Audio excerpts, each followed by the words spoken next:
পূর্বাঞ্চল প্রতিদিনের সংবাদে আপনাদের সকলকে স্বাগত। আপনাদের সাথে রয়েছে চিরঞ্জিত। দেখছি এই মুহূর্তের গুরুত্বপূর্ণ সংবাদ।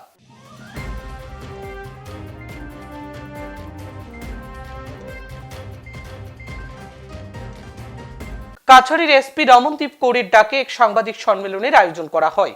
উক্ত সম্মেলনে উনি বলেন, প্রবল বর্ষণের ফলে শিলচর শহরের অনেক জায়গা প্লাবিত হয়েছে। বাংলাদেশের বিভিন্ন নদীর জলস্তর বৃদ্ধি পাওয়ায় বরাক নদীর জল কমছে না, আর তাই শিলচর শহর থেকে বন্যার জল নামতেও অনেক সময় লেগেছে। উপরন্তু প্রায় প্রত্যেক দিন হওয়া প্রবল বৃষ্টির কারণেও বরাক নদীর জল বেড়ে গিয়েছিল। এর কারণে শিলচর শহরের জল নামতে দেরি হয়েছে। উনি আরো বলেন, এবারের বিধ্বংসী বন্যায় মানুষের অনেক ক্ষয়ক্ষতি হয়েছে। বেতুকান্দি বাঁধ যারা কেটেছিল তাদের মধ্যে 4 জনকে গ্রেফতার করা হয়েছে এবং তদন্ত জারি আছে। বাঁধ কাটার ঘটনায় কে বা কারা জড়িত তদন্তের পর তা বেরিয়ে আসবে বলে তিনি জানান। সবশেষে কাছাড়ের এসপি শিলচরবাসীকে শান্তি শৃঙ্খলা বজায় রাখার আহ্বান রাখেন। पिछले महीने 19 जून से जो बारिश शुरू हुआ, जिसके कारण पूरा सिलचर शहर में पानी हुआ, उसमें इरिगेशन डिपार्टमेंट से कुछ दिन पहले हमारे पास एक कंप्लेंट आई थी, जिसमें उन्होंने लिखा था कि वहाँ का जो बांध है वो टूट गया है। They also did not know कि वो बांध कैसे टूटा है। सो बेस्ड ऑन दैट उन्होंने हमको इन्वेस्टिगेशन करने के लिए दिया। हमारी प्रिलिमिनरी इंक्वायरी में जब हमको पता चला कि इसमें कुछ लोग हैं जिन्होंने इसको बांध को तोड़ा है, तो उस इन्वेस्टिगेशन के ऊपर फाइनली हमने अभी तक 4 लोगों को एप्रीहेंड किया है। इसमें निश्चित ही कुछ और लोग भी जड़ित हैं, जिनको आगे आने वाली इन्वेस्टिगेशन में जिस तरह से इन्वेस्टिगेशन प्रोग्रेस करेगा, जो और लोग भी जड़ित हैं उनको भी एप्रीहेंड किया जाएगा। बट इसी बीच हमारे नोटिस में कुछ सोशल मीडिया पे, कुछ व्हाट्सएप ग्रुप्स पे, कुछ वेब पोर्टल्स पे और कुछ न्यूज़ चैनल्स पे भी, some of the local and some national channels पे भी कुछ इस तरह का न्यूज़ सामने आ रहा है, जिसमें इसको अलग अलग नाम दिए जा रहे हैं, जिसमें इसको अलग अलग कॉनोटेशन दिया जा रहा है।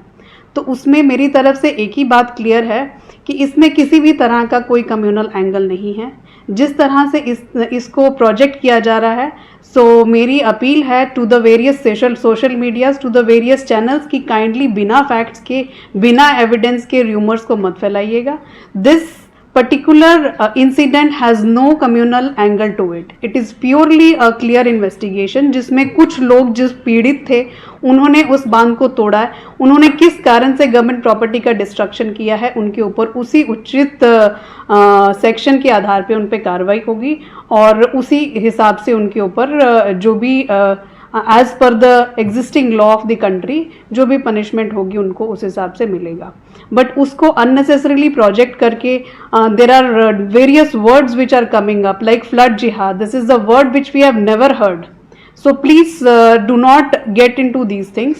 इन दिस पर्टिकुलर इंसिडेंट इसमें इस तरह से कुछ नहीं है। सिलचर एक पीसफुल जगह है, इसमें सब धर्मों के लोग बहुत सालों से, बहुत सदियों से एक साथ रह रहे हैं। इसमें इस तरह से कुछ नहीं है कि किसी एक पर्टिकुलर कम्युनिटी ने किसी दूसरी पर्टिकुलर कम्युनिटी में कोई डेलिबरेटली अटेम्प्ट करके किसी को नुकसान पहुंचाने की कोशिश की है। It is an act of God.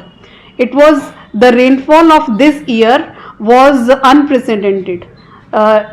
अगर बांध टूटने से आ भी गई तो भी हमारा सिलचर टाउन से पानी को निकलने में 15 दिन लग गए. दैट वॉज नॉट बिकॉज की बांध टूटा है, दैट वॉज बिकॉज की बारिश इतनी ज़्यादा हुई है, बांग्लादेश में इतना पानी हुआ है कि बराक नदी का पानी कम नहीं हुआ, जिसके कारण सिलचर शहर से पानी निकलने में भी 15 दिन लग गए.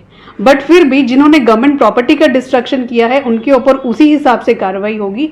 फ्लड सिलचर टाउन में आया है किस कारण से, या फ्लड का पानी सिलचर टाउन में गया है किस कारण से, these are various natural and unnatural reasons, जिनके ऊपर जिन कारणों पे गवर्नमेंट की तरफ से एक्शन होगा उनके ऊपर प्रॉपर कार्रवाई की जाएगी. बट जिन कारणों के ऊपर गवर्नमेंट का कोई नहीं है, which is like an act of God, तो let us not extrapolate the things, let us not carry the things where they are not intended to, and let us not disturb the peace of the society. This is my also the appeal to the citizens of Silchar, जो सिलचर के निवासी हैं, जो कि इतने सालों से सिलचर में रह रहे हैं, जिन्होंने अपने जीवन काल में इस तरह का कभी बाढ़ नहीं देखा है. उनको खुद भी पता है कि इतनी बारिश शायद सिलचर में पहले कभी नहीं भी हुई थी.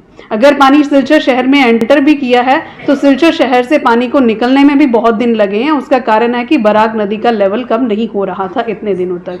सो ऑलरेडी एक विपदा हमारे ऊपर आन पड़ी है. ऑलरेडी इतने दिन तक शहर फ्लड्स में जूझा है, लोगों का बहुत नुकसान हुआ है पहले ही, तो इसको और ना बढ़ाया जाए और शांति को बनाए रखा जाए। This is my appeal to the Silchar citizens also. সংবাদ এই পর্যন্ত। পরবর্তী সংবাদ দেখতে অবশ্যই চোখ রাখবেন পূর্বাঞ্চল প্রতিদিনের পর্দায়। ধন্যবাদ।